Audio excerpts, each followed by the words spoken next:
represents Untitled, which is a co-op of interpreters here in Asheville. Y estamos aquí para proveer los servicios de interpretación del inglés al español y del español al inglés. We're here to provide interpretation in English to Spanish and Spanish to English.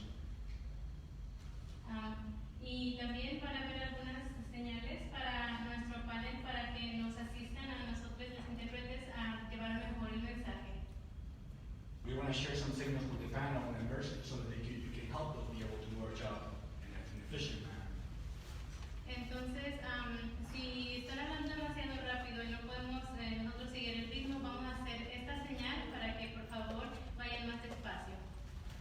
If you were speaking really fast, please look for the signal. That means you're going really fast and we're asking you to slow down so we can keep up with you. Y si están hablando demasiado quedito que no les podemos escuchar, vamos a hacer esto para que puedan levantar su voz para que podamos escucharles mejor. If you're speaking too low, we're going to do the signal so you can raise your voice and we can hear you more clearly. Para las personas que tengan el equipo de interpretación, si están teniendo algún problema, la mesa está allá, uno de nosotros vamos a estar allá asistiéndoles por si necesitan cambiar su equipo. If any of you that is using the equipment for interpretation is having any problems, any technical problems, please go to the table back there and we'll be able to assist you. Si están teniendo alguna interferencia a estaticismo, tal vez es porque el recibidor del equipo no es compatible tenerlo cerca del celular, entonces quieren apartar el equipo de su celular. If you were to have any interference or feel static and interpretation equipment, it could be due to the closeness to your cell phone, so try to keep it separate. Y si hay alguna pregunta del público o comentario que se haga en español, entonces vamos nosotros como intérpretes a interpretarlo consecutivamente. If there's somebody in the audience that wants to have a question in Spanish, then what we'll do, we will interpret consecutively after that person is done with their question. Pues les damos las gracias de antemano porque el hacer un espacio bilingüe es esfuerzo de todos, entonces muchísimas gracias por su cooperación. We want to thank you for making this effort to create bilingual spaces. In order to be able to do this, we need your help. So thank you very much.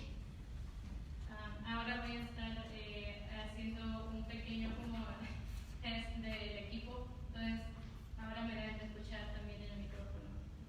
We're going to be able to do a test with equipment, so please hear me.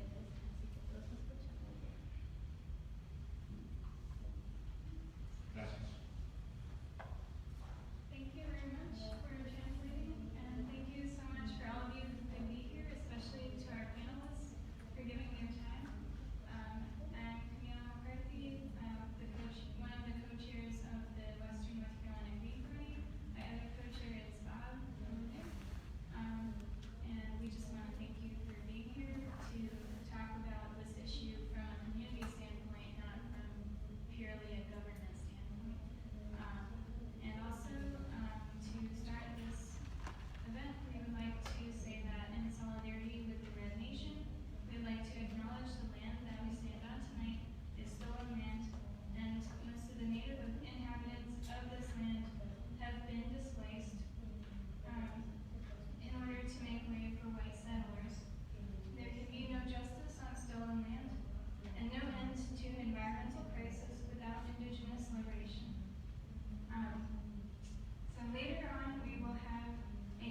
began with reading Matilda Bliss's, who's here tonight on the panel, her article, The Tourism Machine in the Actual Blade. And that exposed me to the rotten roots of the occupancy tax. Inspired by her work and a conversation with David Forbes, I wrote Abolish the TDA for the Actual Blade, followed by an op-ed for the Citizen Times, which has brought this issue, I think, to the forefront of a lot of conversations. And in my piece for the Blade, I discussed the history of tourism in this area and how visitors have always been wealthy white people. We know that the systems that allow for some to have excess wealth rely on exploiting people and planet. Being a tourism destination that caters to those who are okay with having more than their fair share has not led us to greater equity, cultural diversity, or environmental sustainability. Quite the opposite. Today, the TDA continues to court rich visitors and brags about the dollars they spend here, without naming into whose pockets the bulk of this money is actually going. Nor do they make any acknowledgement of the harm being caused by the unchecked growth of this industry. Instead, they advocate for more growth. Buncombe County's occupancy tax was established during a time when Asheville's downtown was economically depressed. While there is a spin that this tax was implemented for the greater good, in reality, it was designed to benefit those who would profit from increased tourism, particularly hotel owners. These businessmen supported the tax because the revenue generated was to be spent on marketing to build their businesses, and their businesses specifically. From its inception, the whole operation has been controlled by a handful of vested interests who have mutually beneficial relationships with state legislators. There is absolutely nothing built into the foundation of the tax to ensure equitable or sustainable outcomes. If the goal of establishing the TDA was to bring more people to a stagnant city center, we can all agree that that mission has been accomplished. Which leads us to ask, if it has met its goal, why are we allowing this entity to continue? Moreover, why have we given so much power to an industry that does not offer good pay or benefits? Only one of the businesses represented on the TDA board is registered as a living wage employer with Just Economics.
particularly women, that are facing barriers in their workplace, put in their way by policymakers and corporations who are more interested in profits than in the well-being of our families and our communities.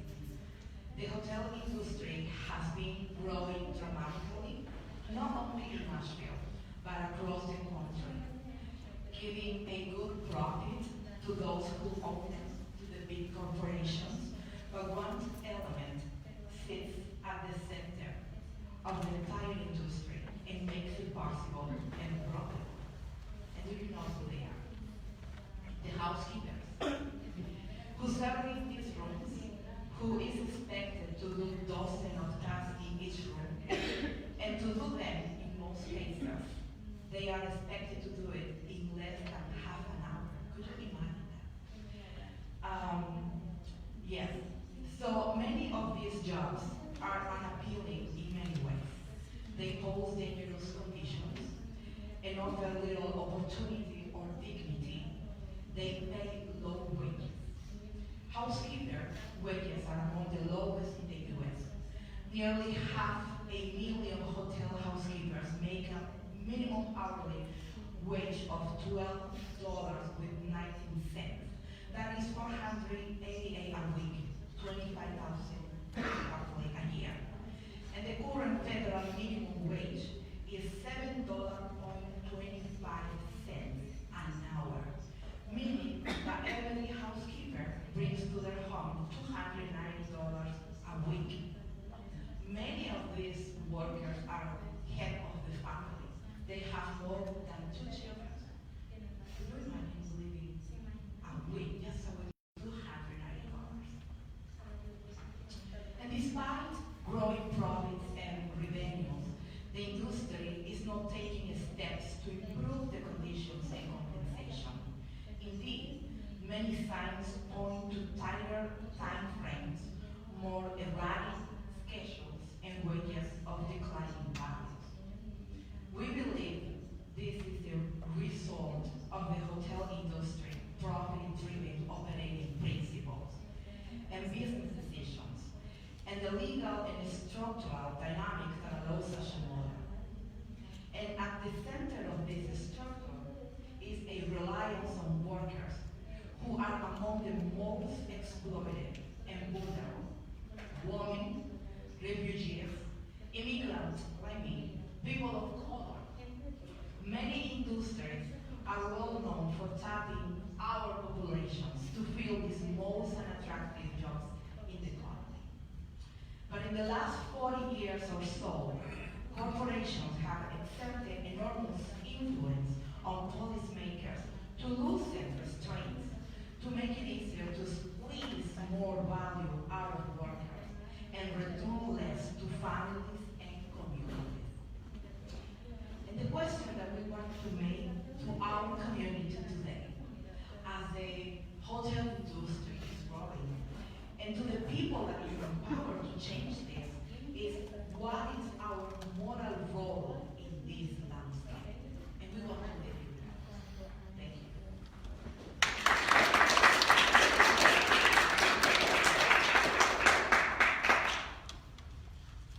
It's been years since I've used one of these, so I'm not sure I can do it right. My name is Jeff Kemish. I'm here representing myself. Thank you, Mike, for noticing my letter to the Express.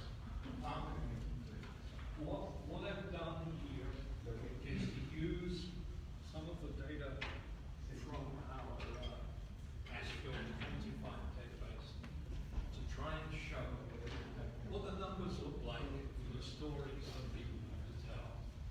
And this, we're beginning with, is part of the TDA's research page. They claim, for example, that people spend $2 billion in the county a year. That's not the question. The question is how much of it stays in the county. We know that a lot leaves.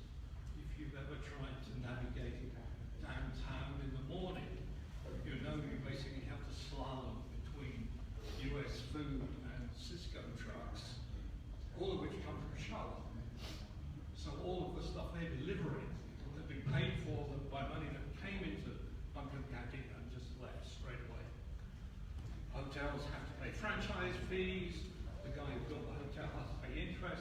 all of that money leaves the county. They give the game away at the bottom of the page by pointing out that 840 million out of their 33 million claim stays here in the form of wages. That's 25%. That means that 75% of $3 billion, well over $2,000 million a year, is leaving Buncombe County for somewhere else. Or maybe they're just not caring about what data they give out because nobody's ever done anything. So, and it needs oversight on them, so they just don't care. Yeah, just leave that alone. I'm going to spec it on. So the first question, are they any good? Do they do a decent job? So this chart along the bottom here is the amount of occupancy tax collected from mid-2017 to mid-2018. The dots are counties. There's 100 counties. There's 100 county level TDAs. There are 61 municipal TDAs. Right? Of the 62 largest municipalities in the state, only Asheville does not have its own TDA. On this line, since we don't have access to people's accounts, I'm using the number of tourist-related jobs in the county as a proxy for the amount of tourist-related business, because it's a labor-intensive business, and nobody is going to be doing much different than everybody else. Buncombe County TDA is there, well below average performance. In fact, it's on the verge of becoming an outlier on the poor performance side. Right? So, next one. So it generates about 16,000 jobs. As you can see, they're all concentrated in the city. There's a few in Buncombe County, in Black Mountain. But this is a city thing, right? They're supposed to be generating business for the county, but they've ended up doing the easy bit and leaving the rest alone. Okay, let's do the next one. Now, this could take hours. I was trying very hard not to. What these bottles are showing on the left, the pale blue, is the distribution of incomes across Buncombe County. You know, 0, 20, 25,000, 50,000. These are household incomes. And they're divided up. Neighborhoods that have a high dependency on tourism and low. And there's, I think, right. So what they did was they took the guys that have more than 25% of their jobs tourist related, and then the same number of neighborhoods that didn't have any dependency at all. And you can see what you would expect. If there's low dependency on tourism, it pretty much reflects the county as a whole. If there's a high dependency on tourism, there's this weird, huge bump at the bottom. That's human misery. That's tens of thousands of people who don't have enough money to live. And curiously, there's a weird gap there between 50 and 75,000 a year. The red dots, there are actually 4 red dots, you can only see 3, we'll come to that.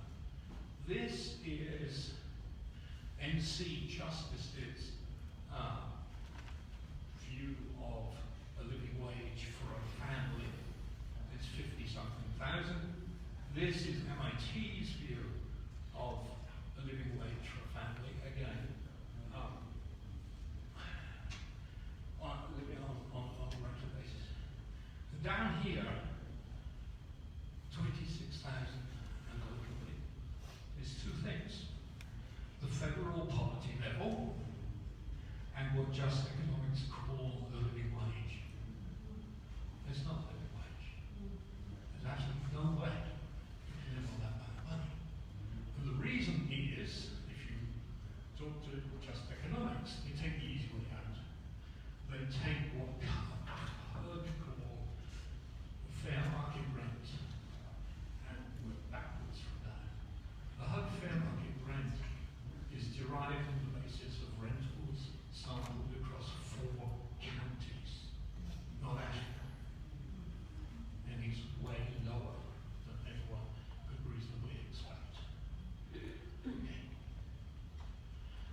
So, if we're talking about neighborhoods in the city, we can look at, okay, all the battery, just saying.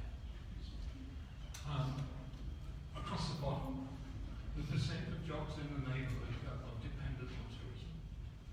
Up the side, the percent of households in the neighborhood who fail the 35% of gross rent. 35% of income as gross rent. That's basically people who are in housing distress. In 2010, on the left, if anything, tourism was reasonably well paid.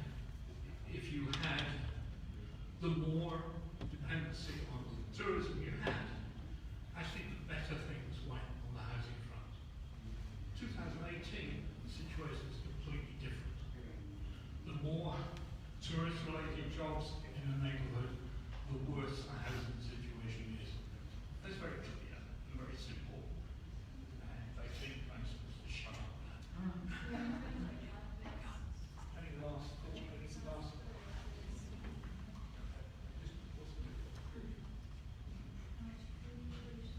Yeah, let's do the one after that. This is a map of the cleaning and maintenance jobs across the county. And unfortunately, you can't see the numbers at the bottom. But what I would point out is that this 26,000 living wage, starving wage, whatever you want to call it, falls way over on the right-hand side of this scale. The great bulk of these jobs don't even pay living wage, even if living wage is in itself a piece of rice, gas and light. Okay.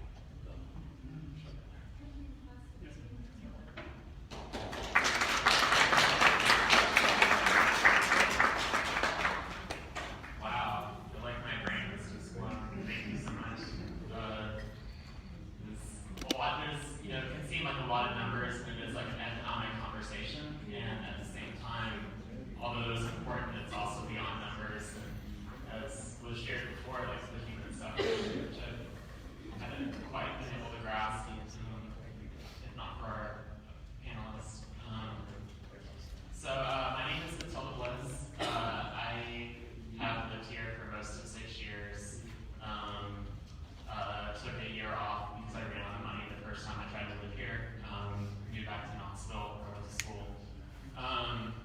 But I'm here. I've been here for continually about 4.5 years. I'm a member of the trans community.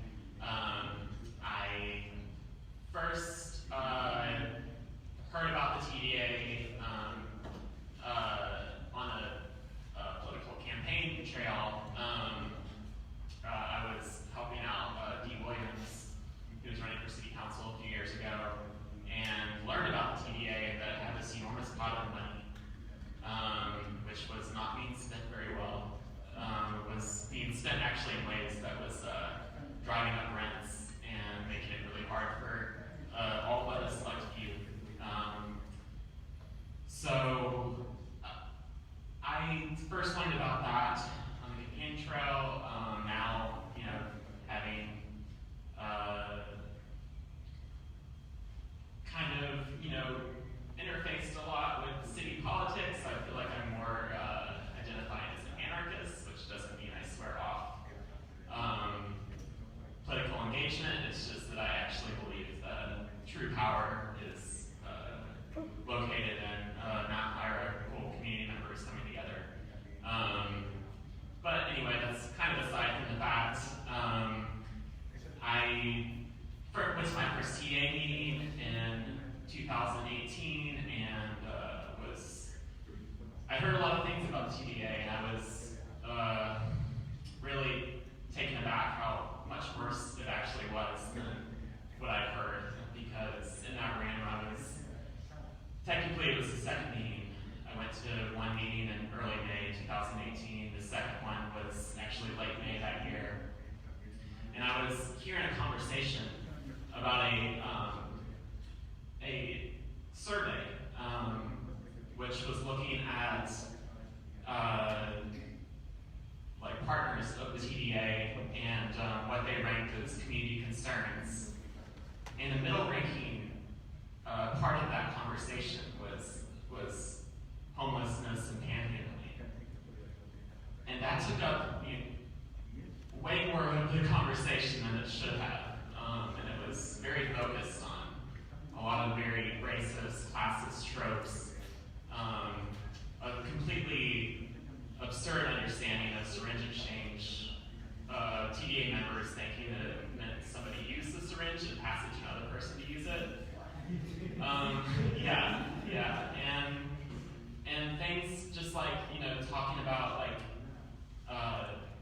just all these poor people and how they did not feel safe just walking around downtown, and talking about there being a jail downtown and how we have convicts getting out and how scary that was.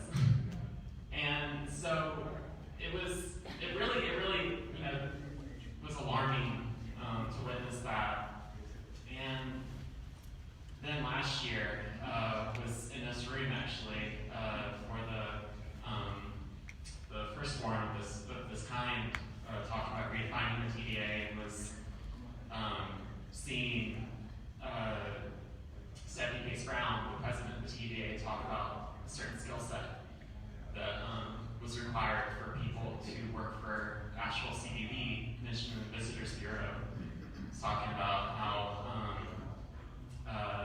there was no people of color on the staff. She's talking about a certain skill set, and I definitely wanted to really speak to the fact that the game is wrong, not the people who are forced to play it.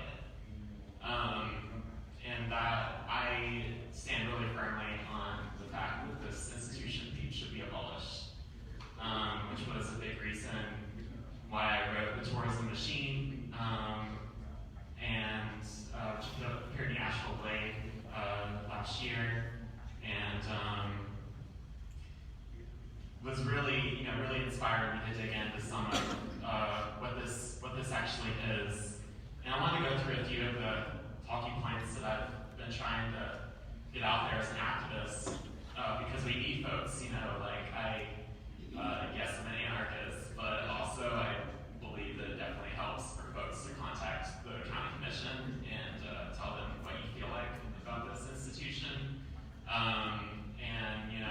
As Amy said, talking about the elite empty nesters and how that is the main demographic that's targeted for advertising. And white, wealthy folks, and also that as it's been established, most goes to tourism promotion as far as what's collected.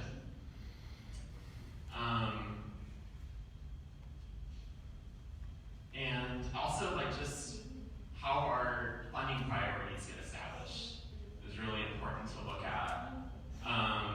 It's been quoted several times in past budget cycles how much we need the police, because it's not just our residents that we have one of the highest per capita police forces in the nation. In North Carolina we have the top for our city borough size. And it keeps getting more and more funds at the expense of support services for locals. But that's excused because we have all these tourists. And we have in 2017 it was because we have all these developments coming online and all these additional supposed locals in the downtown center. Which means that we have to fund police instead of bus service or actually affordable housing, things that actually make a difference to oftentimes the very folks that drive this economy. And so it's important to look beyond the TDA and what we can fund if we had that other mindset. When you're considering daytime tourists, it's a ratio of 42 to 1, tourists versus locals each year. There's more, a lot of people talk about how there's so many hotels, but more on the way. Hundreds more are coming online in the next year.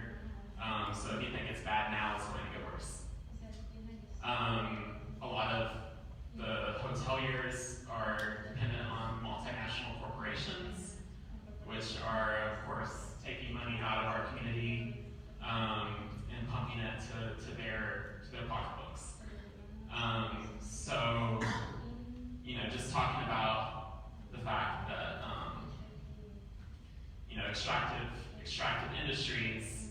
I was raised in Kingsport, Tennessee. We had a different situation. We had I'm getting the tea. I think it's time. We had chemical companies, and that was an extractive industry. The extractive industry here is our labor. We're creating experiences for people, but the people who are doing that don't have what they need.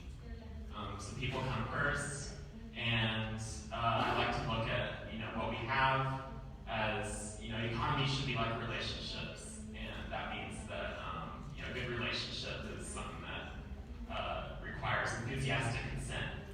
And I think that when it comes down to it, there's just not enthusiastic consent when it comes to the TBA and the tourism economy. And it's time to abolish it and look to what's next.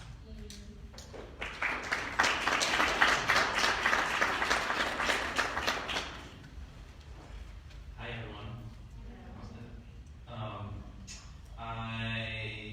I'm Jay Weatherly. My wife and I own High Five Coffee in town we're running on 13 years now. I also own a restaurant in town.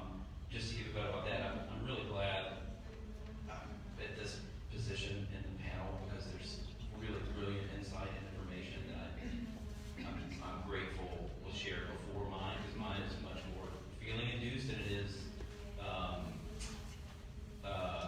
knowledge or specifically informatively induced. And certainly I have my own bit of information about how the TDA functions and have had an idea over the years, but every bit of insight I get sort of every time I speak with someone, we kind of back up a little bit. As a business, I want to kind of touch on how we've been a business and made a stance in a way against, or at least more so for a change of what we're supposedly a place that is just, tourism benefits the businesses in town. Well, I have a different notion of that, of how that actually is much more successful when it's done, when you support things on a local basis of your local community. So that's one piece, but I wanted to kind of push just a little bit of learning more about the TDA, learning more about how impactful and dissonant really things have been in what's benefiting our community and kind of the grace of a place that is so wonderful, and what is driving tourism to be vastly unsustainable. So certainly both articles that were written in the Blade and Amy wrote, those were really big and impactful pieces for us to say, how do we, Emily Field, who's a branding and culture manager of my business, has been, my wife and I visited, she really brought attention to this, like how do we engage in this conversation as a business that at first glance is like, oh wow, they're really benefiting from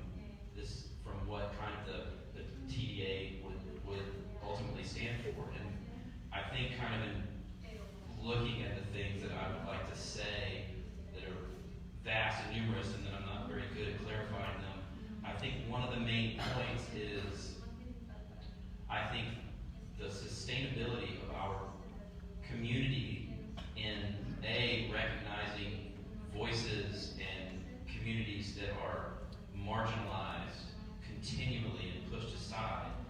The more that continues to happen, the weaker and more fragile and less rich we continue to create a place that is what is attracting people from outside to come here.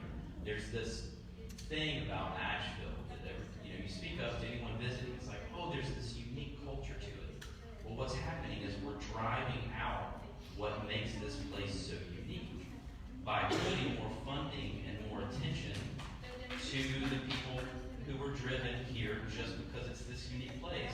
But all this money is going to support that industry and not the industry that is really the guts of what we do. So I've got lots of different directions I'd love to go on that, but it's really the more, I think, maybe to kind of finalize, the more in business, I didn't get into business because I was study business. I had no idea about business. What I knew was community and coffee shop culture, and what I had this crazy idea of like, oh my gosh, I essentially from adulthood grew up in a place where it was most important that you created a space where everyone felt welcome, that it was encouraged to be a place, and I felt that was actually it was encouraged to be a place that drew in people who were actually different to share the same space together. Even though they didn't necessarily choose it, they were sharing this space, and that creates this fabric in a community over time, which creates a strength to me that is why Asheville was, even being from North Carolina, this was the place in the Southeast that was close enough to family that I was willing to live because more people had an idea. And with the business, I think lastly, we found such wonderful success through not advertising into bringing people from out of this place, but actually tapping into the community that enriches this place to support them, and thereby they support the business that I represent.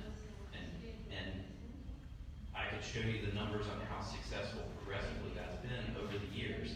So part of me, in my sort of statement about that, is like actually the more sustainable and still smart business decision that businesses and places that are engaged in bringing people into their space is actually, if you tie into that fabric that is diverse and makes up what we are, then you're going to actually be more successful, more enriched, and create a better place for everyone to thrive.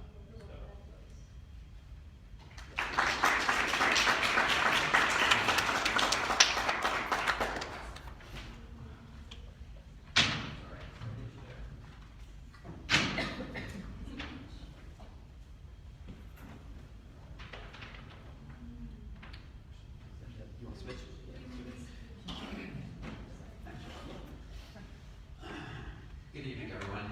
My name is Andrew Selman, and my partner and I own the herbiary shop downtown. Quick plug, we have medicinal herbs, teas, tinctures, essential oils, natural healthcare products. And I'm also a member of the TPA board, have been for the past 2 years. And I got involved with the TPA, interestingly enough, because of a page started on Facebook by Rich Lee, the Asheville Politics page, where I learned about the TPA, about this quasi-governmental organization that was taking taking the occupancy taxes and spending them to bring visitors here and to build things like, or help out with the Azalea soccer fields and Pack Square and museums and funding other projects like that. And there were a lot of people on the National Politics page who were upset about it. I will speak more slowly, sorry. So I learned more about it and decided to get involved. And when I was interviewed to get on the TDA board, one of the things that I mentioned was that I saw an opportunity that the Buncombe County occupancy tax was different than the rest of the state. That we were taking 3/4 of that money and spending it on marketing. And no one else was spending as much on marketing as we were. So learning about the law and learning about how other municipalities were spending the occupancy taxes, I got on the board and tried to meet with a lot of the other board members to talk about whether they would be willing to change the tax. And there was a lot of positive sentiment for doing that. It's been 2 years, and a lot has happened over those 2 years, not least of which some articles coming out recently, as well as the tourism management investment process, or TMIP process that's been taking place to try to find out a longer-term plan for how to spend the occupancy taxes. And I know a lot of people on this board, and I want to take a moment to thank the WNC Greens and my fellow panel members up here for all their work they gave a really interesting perspective on the impact that this is having on the community. And I don't need to rehash any of that. I guess what I want to talk about is the path that I see going forward for what we can do.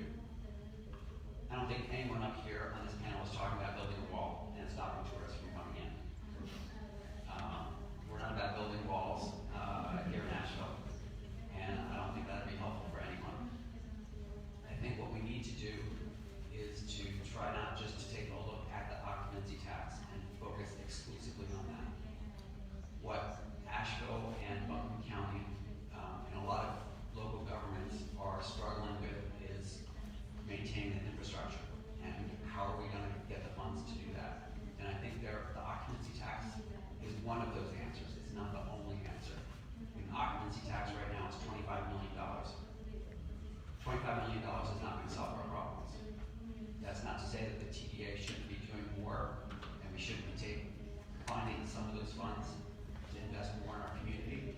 As I like to say, we're spending too much money on short-term investing, not enough on long-term investing. But I think this is a real opportunity we have right now, not just to look at the occupancy tax, but to look at opportunities for revenues for our area, whether it's a food and beverage tax or increase in the sales tax for transportation. These are other options that are available to us to try to get money from tourists who are coming over in order to fund our infrastructure and to help our community.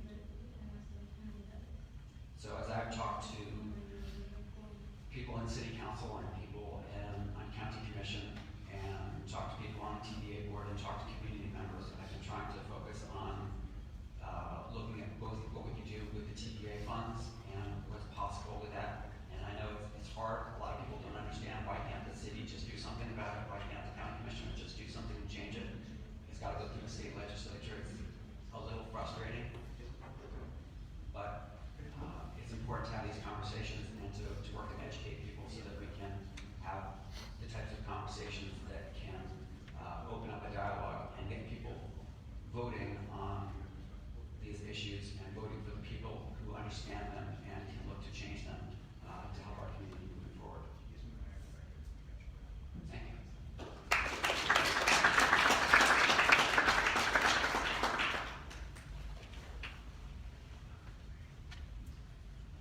Well, thanks everyone for coming out. I'm Andrew Kunza. I'm also with the Green Party, and I'm going to give the Green Party's more or less official viewpoint on the TDA. So, first and foremost, we need to establish a little bit of political reality about North Carolina. In order for the TDA to change, it has to be done in Raleigh. That means that the same legislator that the far right has captured, the same legislator that is no longer considered democratic due to all the atrocious gerrymandering, is going to be expected to change the law. I doubt that, and most of the Greens doubt that too. So our standpoint is similar to the Founding Fathers, despite being racist and slave owners. They got really hot and bothered about this idea called taxation without representation. And we say taxation without community involvement, especially the involvement of the workers and the people who produce the revenues for the wealthy people who come here to exploit the labor, resources, and land, and will pack up their carpet bags as soon as anything goes pear-shaped.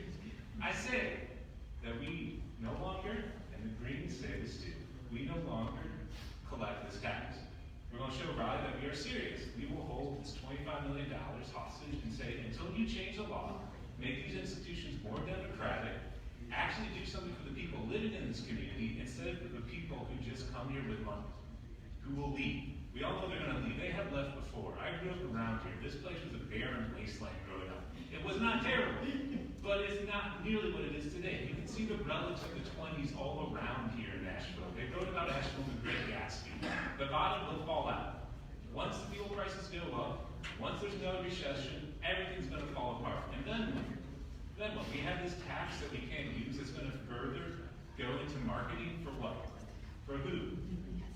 Again, it's not sustainable. So the Greens, we have decided that maybe it's the most politically pertinent thing to do right now, but just not collect the tax. And that's pretty much all I got to say. So with that said, I'm going to turn it over to questions and answering. First and foremost, I want people to know that copies of presentation? I did not. This presentation is available in the back if y'all want to look at it. Also, Camille and myself will be walking around.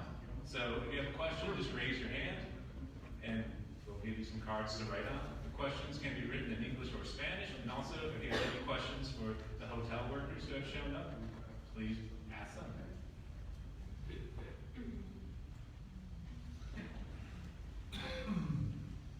Thanks, Andrew. Good evening, my name is Ben. I'm also with the Greens. I'm a local educator and parent. So as Andrew mentioned, this will be the portion of the program where you'll get a chance to ask questions of the panel. But also if you have questions for our friends from Workers United, if you would like to hear their perspective, you can address your question to them as well. So if you'd like, if you have a question, as Andrew mentioned, just raise your hand. They'll collect them, bring them to me, and then we'll pass those on to the panel. We do have a hard stop. We need to be out of here, cleaned up, everything by 8. So I will be, if we run that long, I will be kind of shutting us down at that point. But that's plenty of time. It's about an hour from now. Panelists or our friends from Workers United, if you are asked a question, by all means, take the time necessary to answer the question. Please be mindful of your time and other voices on the panel. I don't want to become present and try to get other voices involved, but I may motion if you happen to go too long, just so we can involve all of our perspectives. So let's get started. For Jay, how are you making your business more sustainable in regards to community?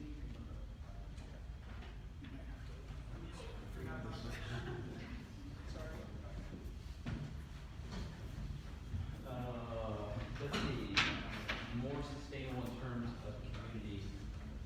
I think there's certainly a lot of different directions I could go there, whether it's the products that we choose to carry and how transparent those products are to every community that is involved within that product is a really important component of business to me. As far as how we, again, I kind of mentioned earlier, we don't put if we had an advertising budget or we have advertising dollars, we choose to, whether weekly or monthly, support a variety, actually within each month, there's whether it's free coffee to a small organization trying to hold a benefit or raising money for organizations that we believe are linked into this richness that I think we all agree is here, but instead of driving money of our business toward what I guess I would say is furthering the profit of the business, certainly the concept of people, planet, and profit, those are all equal. The profit actually involves how you affect the people that you serve. And that, to me, in business, is honestly first and foremost, and I think the voice that we've spoken from that place has driven us to become more financially successful by the people who are drawn. Hopefully that answers.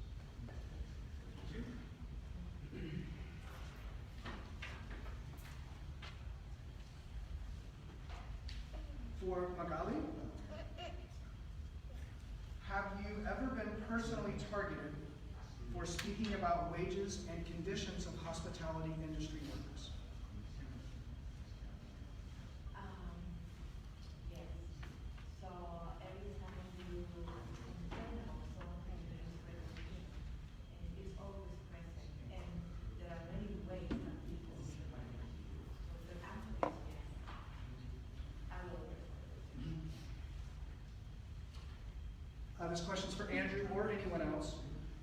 Do you know of any county commissioners or candidates for county commission who support stopping collection of the tax?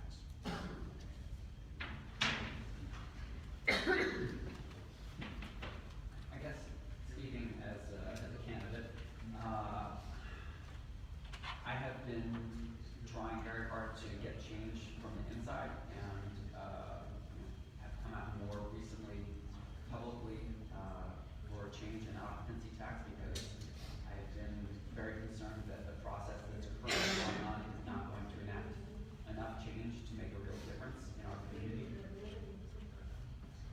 So while I am still optimistic that this process can be a good change, I think that if there is not enough change, the county commission does need to act. I don't think it necessarily needs to be 100% cut off. I think that there are incremental steps that you could take, such as rolling back the 2018 increase, cutting the occupancy tax from 6% to 4%, as a way to bring the proper people to the table to negotiate in good faith, with the understanding that if we can't get the changes that we need, then perhaps more needs to be done. So we're getting feedback that the microphone isn't very loud, and we've got it maxed out. So I apologize that it's not as effective as it could be. I would just politely ask the panelists to speak as loud as you can, or as loud as you feel comfortable into the microphone. So this is for our friends from Workers United. The question is, are you a worker co-op or a union? If the TDA tax was withheld, what would you like to see done with that money? A second question related, how could white allies help you get a truly living wage? You'd have to come back.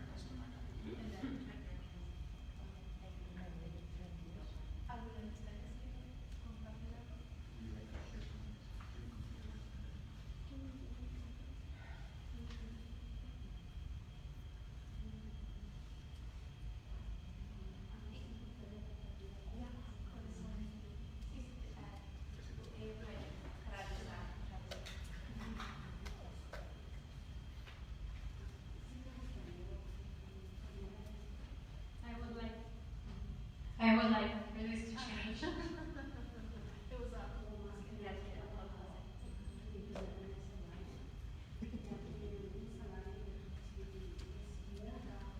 More than anything, I would like to see a raise in the wage because the housekeeping wage is very low.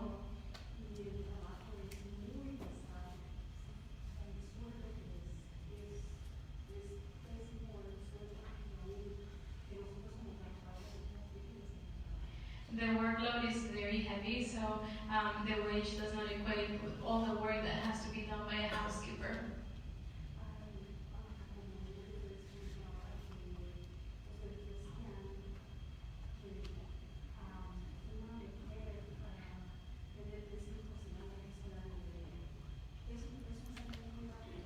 Like some of you were saying, if you're a woman and you have 3 children, this is a very low wage to live by. That's all I would like to say. This question is for Matilda. At our last forum, Julie Mayfield suggested that wealthy tourists are welcome because of their tolerance for LGBTQ rights. Has this been the case in your experience? Oh, I'm so glad to have this question. I would say that my experience and the experience of a lot of folks that I talk to in my community is it's not predominantly locals who are trying to run us over or harassing us. It's mostly people driving Lexuses and Saabs with out-of-town plates. So that's about what I can say about that. And besides all the economic stuff that really affects a lot of us. This question is for Jeff. Jeff, where did the data come from in Asheville Quantified? How often is this published? Well, our ambition is to end up with every single piece of publicly available data that relates to Asheville. Up to now, we have about 2,000 data points for each neighborhood, and that mostly came from the Census Bureau estimates. Those are only estimates, thanks to the Tea Party. There is no longer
to the level of Durham County means that they would have $10 million a year spent.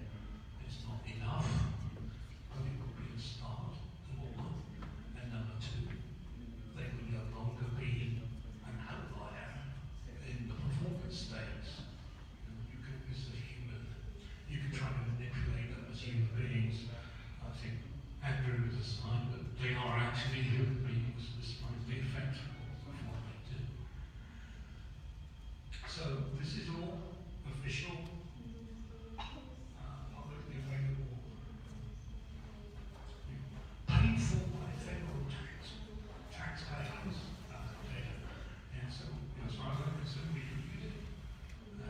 And the more ways we can find to combine, let's take an obvious one, the police department's statistics with health measures, with income measures, the more likely we are to get insights that might help.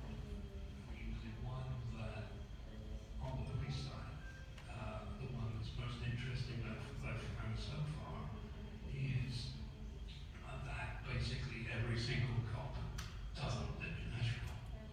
They're not neighbors. They're not policing neighbors. They're policing enemies. I mean, that's the way they behave. So, that's about what I can say. It's a project that's been running for just over a year, and hopefully we'll keep it going and collect more and more stuff, help people have more realistic discussions. Maybe more realistic discussions will lead to better decisions.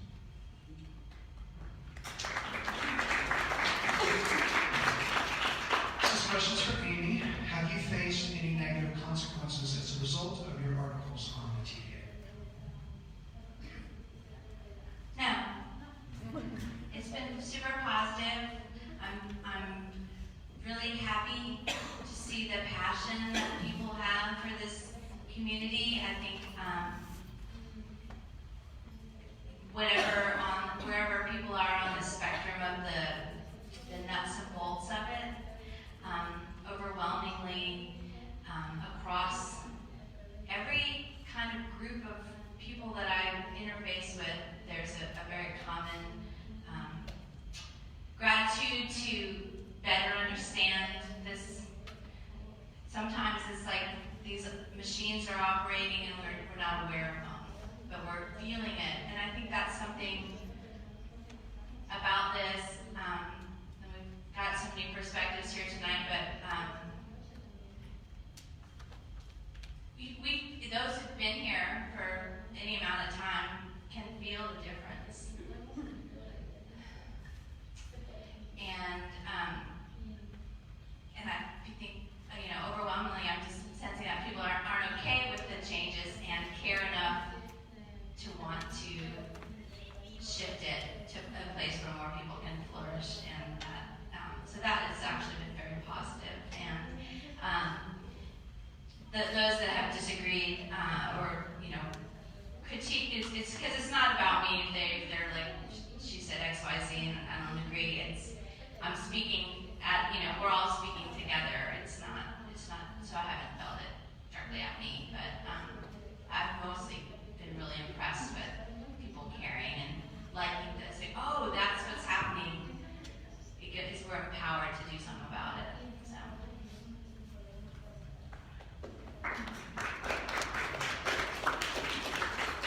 So this question is not directed to anyone, so feel free to comment if you have something to add to this.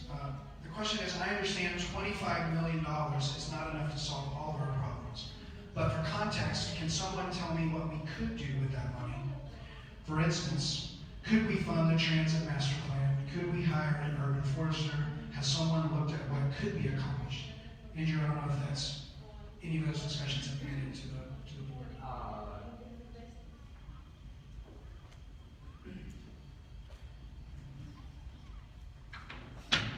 Certainly in terms of what it could accomplish, it could make a huge dent in supporting the Affordable Housing Trust and provide a lot of affordable housing for people who work in the hospitality industry. When I talk to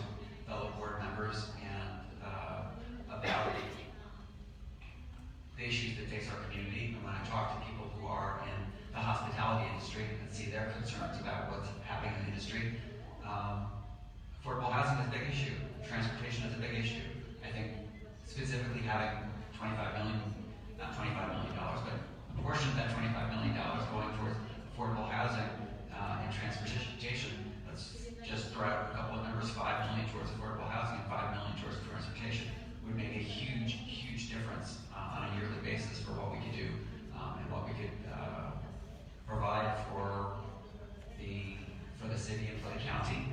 And I think one of the other things that, to me, has been kind of part of the driving factor on being on the TDA board and listening to the things that are important to the hospitality industry is realizing that there's not a lot of support for the hospitality industry and the tourism that's coming to Asheville, and it's kind of at a precarious point in terms of if the support for tourism and hospitality drops lower, that it's going to have a big impact on tourism. So it's in the hospitality industry's interest to be addressing these issues, to be more engaged with the community, to have a better collaboration with the community to help these things and to better our community.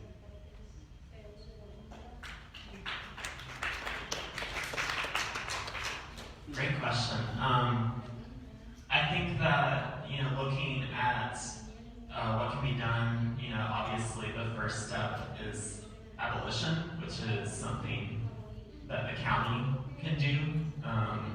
No need to involve the state legislature, which has shown itself to be insufficient for handling issues like this. Even if there were to be a shift in the Democratic versus Republican makeup, I think we're still looking at enough Democrats that will take tourism money and reject the idea as far as significant changes. But when we are able to get abolition and when we are able to negotiate perhaps another occupancy tax that goes to meet community needs, I don't think it's really an option when we consider the climate emergency and when we consider some of the emergencies in our communities as far as community health, people being able to be indoors when it's bad weather, have housing, be able to get where they need to go, transit. These are all things that are disproportionately affecting people of color and people without means. And it's creating a health crisis, to be honest. So whether that's enough to really address these things, I think is beside the fact. I think what's really needs to be asked is, what more could we do if we could actually afford rent, if we could actually get where we needed to go on time? And I think that's where the real payoff comes. So.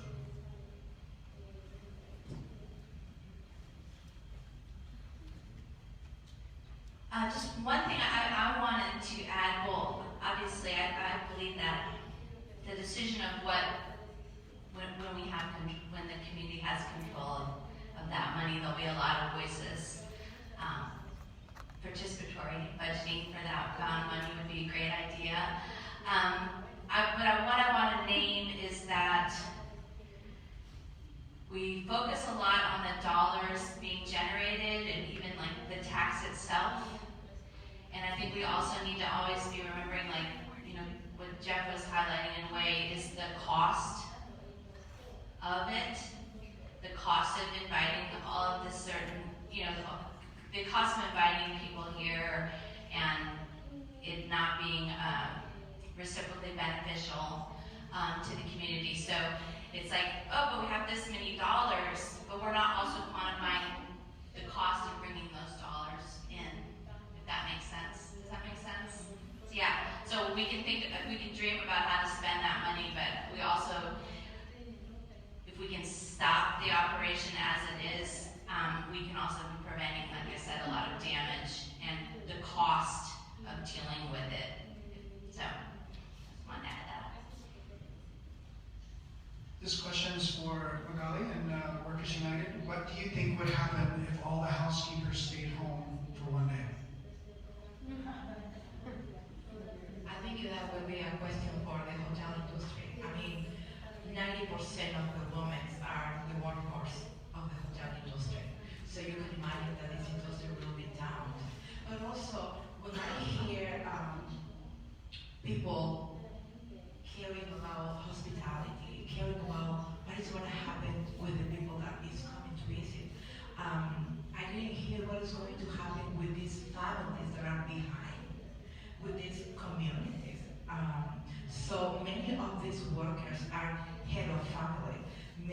these workers are single mothers that have to bring not only food, but all the necessities that their house needs.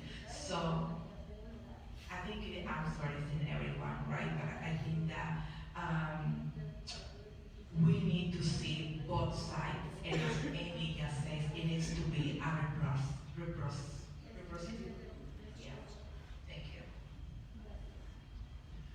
And so I'll also briefly mention the previous question about what can $25 million do in 25, and we addressed this in our first forum, which is called Reimagine the TDA. You can find that online. Sunshine filmed it. So if you're interested in this content and you would like to watch the first forum, you can certainly find that online. And we broke down specifically what $25 million would buy the city in 1 year in terms of clean energy, in terms of support in our city schools to address achievement gaps, living wage, affordable housing, etc. for 1 year. 25 million in the grand scheme is not immense. Times 4 years, $100 million investment into the community. 8 years, $200 million investment. That's with zero tourism growth. So it's by itself not that much. Cumulatively, it's huge. And the moral, the symbolic of redirecting those funds is probably even bigger. So, any panelists who knows, are you aware of, or is the county researching, other cities and counties abolishing or significantly changing the TDA? Are there other cities and counties that we can use as role models?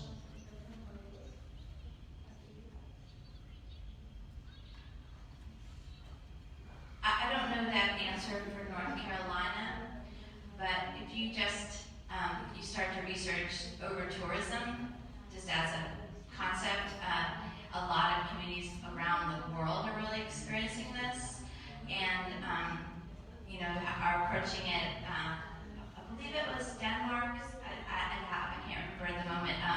That stopped advertising because of over-tourism.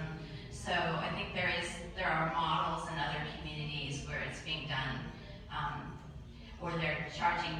Sort of, Andrew mentioned some additional taxes or fees on to people to try and slow the flow. But I'm not sure about North Carolina.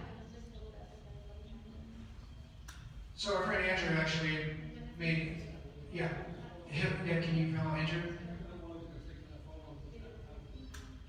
Oh, sorry.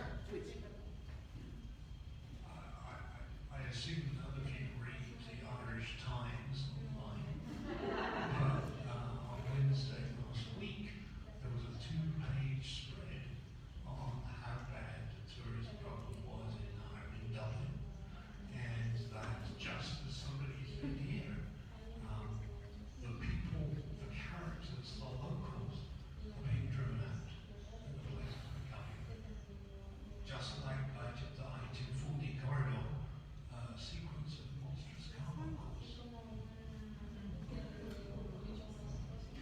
And Andrew actually addressed this in our previous forum, so I'm going to let him talk about this in a moment.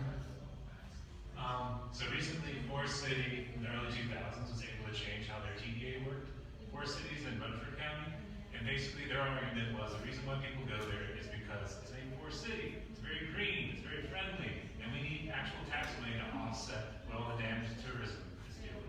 So they were able to lobby the state, and the state was like, okay, we'll do it because you can actually say this is going towards preserving tourism dollars by keeping the spaces green. So other municipalities have changed it. It's happened within our lifetime. So yes. And I can also, we shared in the previous forum, Nashville, Tennessee funded their light rail system from tourism dollars. Portland, Oregon, Seattle, and Vancouver all send vast majorities of their tourism occupancy tax back into the community. Seattle and Vancouver specifically sending millions and millions of dollars to affordable housing in those cities. Next question. Considering the TDA's process around future planning for the funds, were any of you around the table or invited to the process, and do you support the $100 million proposed for Thomas Wolfe Auditorium renovations?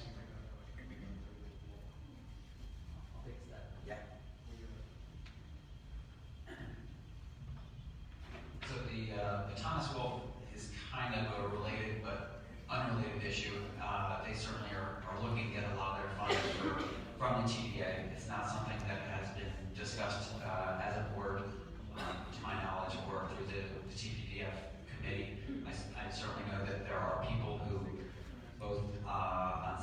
council and on the TDA board who feel strongly about the Thomasville and want to see money go towards it. It's not nearly my top priority, so it hasn't been something that I've been pushing at all. But yeah, that helps out.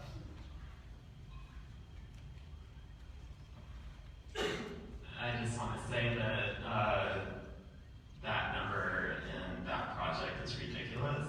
That sure, you keep it building up, you keep it, to be able to serve its basic purpose, but that, especially when there's so many crises in our community, it's just totally ridiculous. As is, TDA saying it's going to put another $1 million towards advertising, also very ridiculous, incredibly short-sighted, and really not wise for a lot of these folks who have ambitions either for office or for staying in power, maintaining their influence. I don't see how that's going to work out for them. Yeah, I think you mentioned the tourism management investment plan.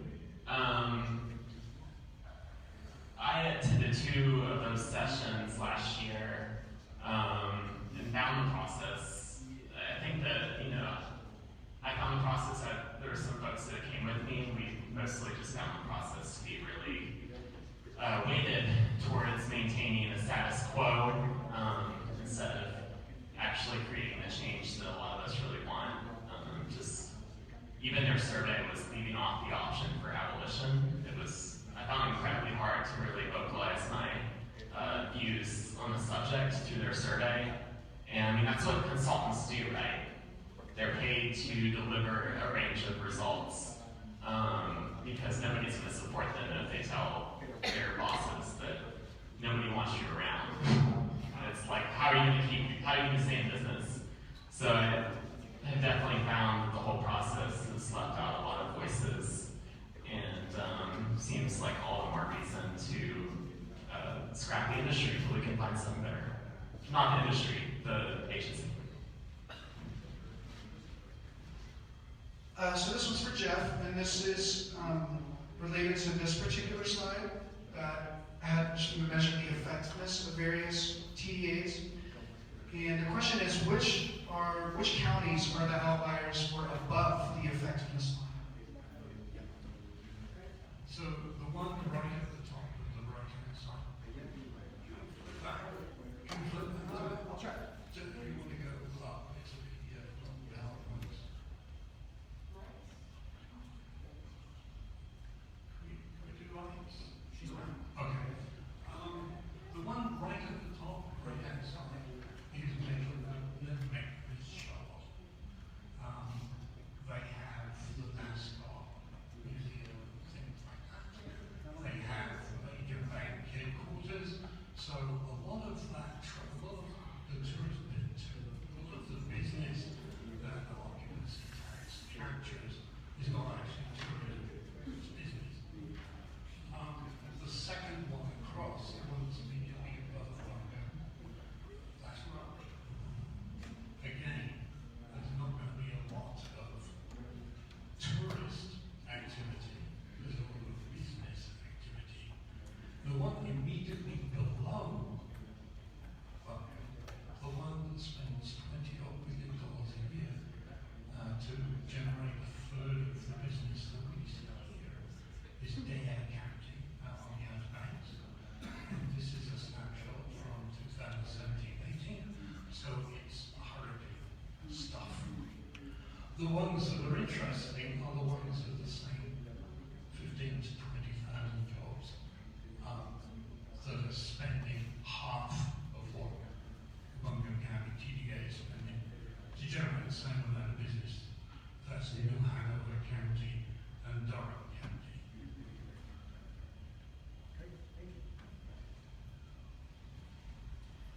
This question asks, what about changing who we are marketing to and how we are marketing Asheville? As an LGBT, we used to get smiles from locals. Now we mostly get mean looks and such downtown. in the red when we hold hands. 23 years here feels not as safe in Asheville now. Any comments on direction of marketing if we're going to keep the tax, or feelings of safety or changing attitudes in Asheville? Well, first, I want to say it sucks. I'm sorry that you're having that experience. There's a lot of people that live here that don't get to feel safe walking around for various intersections of identity, and that's just something that, as a community, we can keep working on. I in some of my writing, I've addressed it, and I think because my background is in marketing, it's very obvious. We've talked about the elite empty nesters and the demographics. There's also the beer element of people that want to get drunk on beer. Attracting those people to our community without, we're not going for intellectual tourists. We're not going for international, culturally diverse tourists. We're very much targeting a certain demographic, and you see that to me, it's a little bit like a science fiction movie when I walk through downtown and there's a lot of people that look very similar. If we had that budget to spend and to invite people that we think would be good visitors into our home, we would be inviting really different people. And that's where I also think, as I said, I think that that money needs to go to community needs and not to marketing. And that it would be an interesting process to have a community discussion about how we would like to sell ourselves and who we would like to invite here. And just like, the businesses, how can businesses that aren't paying or treating their workers fairly get to decide these things that change our community so much. And so yeah, that marketing question is a really interesting one, I think. And we want to be creating more safety and welcomeness, and it doesn't feel that way. This question is for Jay. Have you had any negative backlash for a high five statement coming out in support to abolish the TDA? I think, I don't know if surprising is the word, but similar to Amy, it's just been an outpouring of people speaking up how they, are glad a business is speaking out about it, as well as, part of the social media response, but also just the general, I think, I'm not sure who was speaking about maybe it was Amy, about just the feel. There's just a feel over the years about how, there's another hotel. There's another thing, and that thing keeps growing. So we've honestly gotten nothing but wonderfully positive support and response from our kind of joining in the collective voice of doing something very different than is being done now. So it's been wonderful in that sense, I'm sure. For Andrew, it is often said that all responsibility for change must come from Raleigh. The TDA is quick to remind us that they went to Raleigh to ask for the tax that it is self-imposed. Has the TDA ever asked Raleigh to change the tax in a way that would give more dollars to the community, or have they been silent on this matter?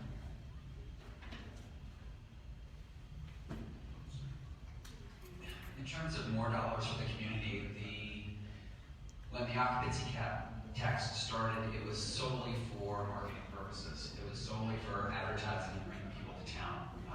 Back, I think it's 2002, if I'm not mistaken. The tax was changed, and the tax was increased, and it was changed, and some of the money was allocated for the TPDF, which is the Tourism Product Development Fund. And so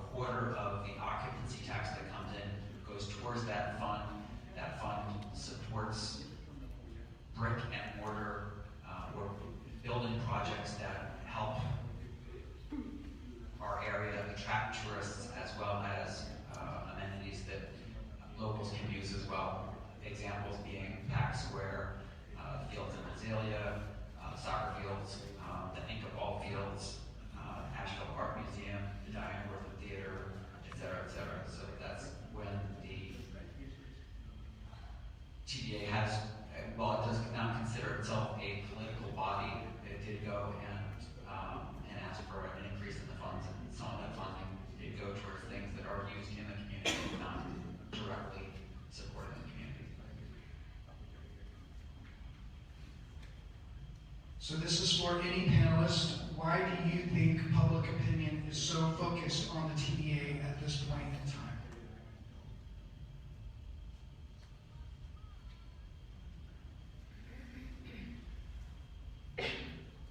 I certainly think with the most visible aspects of the tourism community being the hotels that are going up. I mean, you see the hotels that are going up. The numbers of rooms that are coming online are enough that it's even scaring a lot of the hoteliers. When you take a look at how many visitors are coming through Asheville Airport, and 2018 was the first time that we had 1 million visitors come through Asheville Airport. In 2019, that was up over 40% to over 1.4 million. And they're doubling the size of the airport and keep on adding new routes. There are more people coming. So it's something that I think people feel a lot more now. And as someone who's only been here for 6 years, I know everyone who arrives here wants to close the door behind them, and a lot of people feel that way. But yeah, to people who have been here a lot longer, it feels like a lot of change over a short period of time. Oh, please, Jake. Thing. Until then, Amy, thank you, because I think there's an incredible amount of attention that you both have brought through your analysis and the words that you've written. So I honestly think you brought a lot of attention to something that all of us have been waiting to speak, but you've done a wonderful job of speaking it. So thank you.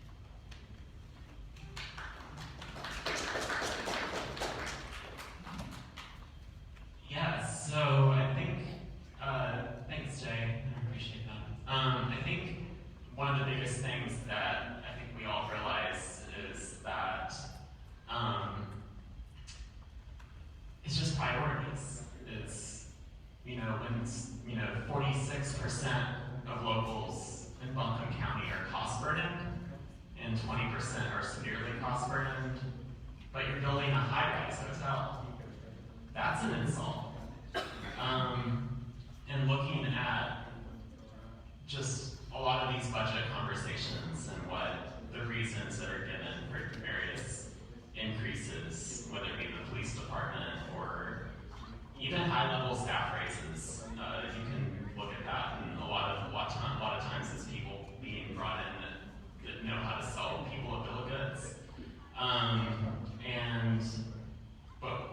And of course to never talk against tourism. I think it's also partly the attending some of the TDA meetings, or even reading some of the emails that were released in a sunshine request the end of last year, and getting to see some of the conversations that are being had about the sanctity, this kind of sanctified idea of hotels. I think that it's a punch in the face for a lot of us. And of course there's other things going on. There's obviously mistreatment in factories. There's various other things that are happening in our community. There's growth that isn't necessarily part of tourism, but tourism is a huge part of all this.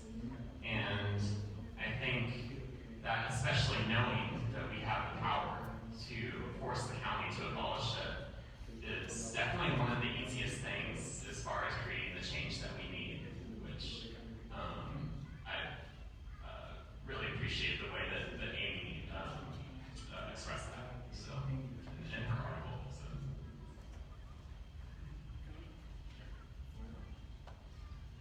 It's really important, I think, to remember that tourism is not permanent, that Asheville has not been a tourist town. 30 years ago, only 30 years ago, Asheville hosted the global leader in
means finding enough investors to build, create 10,000 new jobs. You're not going to do it with chocolate factories, right? You have to have 200 French broad chocolates. That's not going to happen. And speaking as a potential investor in the city, I right now would not bring any new technology for business in here for one simple reason, and this is where I get off on my hobby horse, and you should shut me up very quickly, because of the math results out of the school system. The math results in Asheville and London County school systems are about the worst in the country.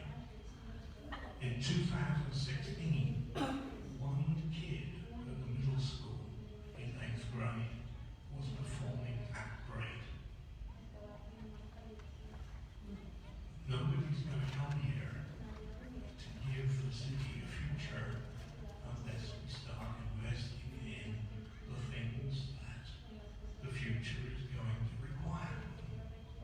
So we are stuck. And the worst of it all is that the occupancy tax is a positive feedback loop. See, Camille, I managed to get some engineering in. Positive feedback loop basically always ends in disaster.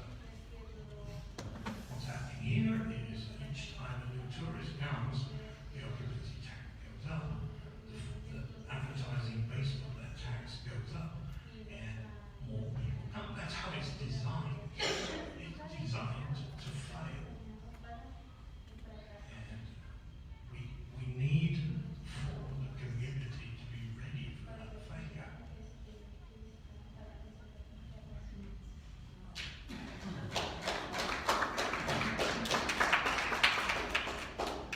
So I just want to add a brief comment before the next question.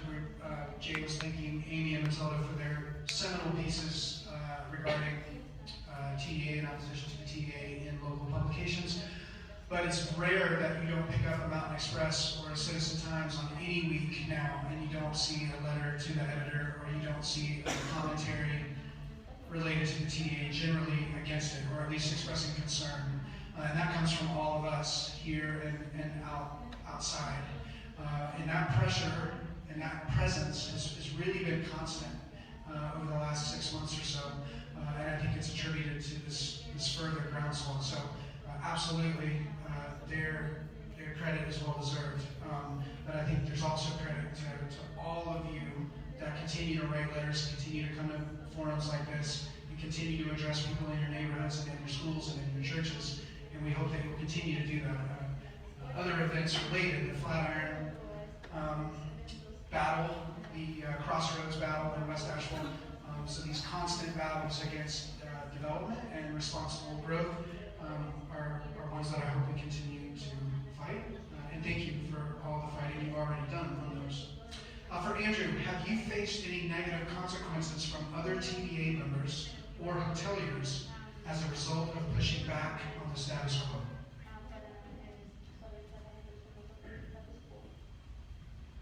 They generally put up with me pretty well. I've only gotten a couple of comments, but nothing, I have been on board for 2 years. I've tried to meet with people one-on-one. I've tried to develop relationships with these folks and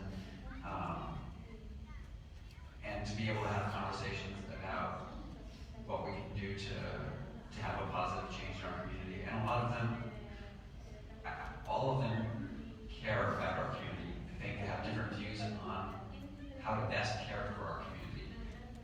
There's no disputing that, but a lot of them do a lot of charitable work, and a lot of them treat their employees well. So even if they're not living wage certified, I know several of them pay their employees very well. I can't speak for all of them, I can speak for a few of them, but I think that I will continue to speak out and continue to work on the inside to do whatever I can.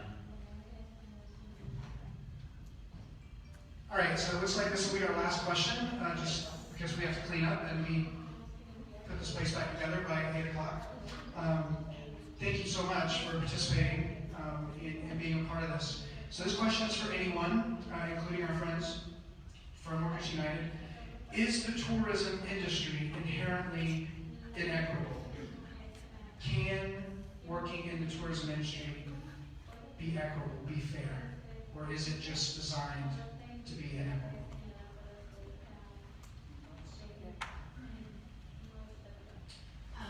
Right now, we believe it's designed to be inequitable, and when we want to measure how well our community is doing, we don't measure saying, well, there is these people that earn very well, that has, I don't know, $50 an hour, $60 an hour. We need to see the people that is earning the lowest. So there are many housekeepers that are still years earning $7.25 an hour, even $12 an hour. So when we want to measure, we need to measure and look at those that are earning the lowest wages. And as the industry is growing, I think tourism is not bad. But it's not bad if there is reciprocity, and it is not bad if our communities are not being displaced, or our communities are not being put in jobs that are not equal to the growth economy. When we see tax occupancy, we need to ask ourselves to whom these taxes are benefiting. Because these are taxes are not going to the workers that maintain all those luxury hotels that you bought. This is not money that are going to their families. Jay, we'll give our last point. All right. No question. The first thing that came up with that question was, gosh, I hope not, because we are all tourists. We all visit somewhere new that we enjoy to visit. But I think exactly what was just said is part of the drive with those who travel and engage in life with intention. You find places that you want to visit. I think that's certainly true in this room of intention, but you travel to places, you find new places based on how they engage in treating their community. And I think that's to me, that's actually the driving force of visiting new places and discovering about how they work. And if we tap into that, then it would be amazing with how wonderful the network would be of places that, it already is in some ways, but, the funny thing is, I think people are drawn to this place, strangely enough, for that reason. That's one of the reasons why they're drawn, because, wow, people care about each other. So I think that's the answer of everyone has to, we all travel somewhere to visit family, to visit places we don't live. We're drawn more to places that we enjoy based on how those places treat themselves. And I think that's actually, that is the positive force in the place that I'd like to see Asheville really become a beacon. Folks, I hope that you will help me thank the panelists and our guests tonight for their presence.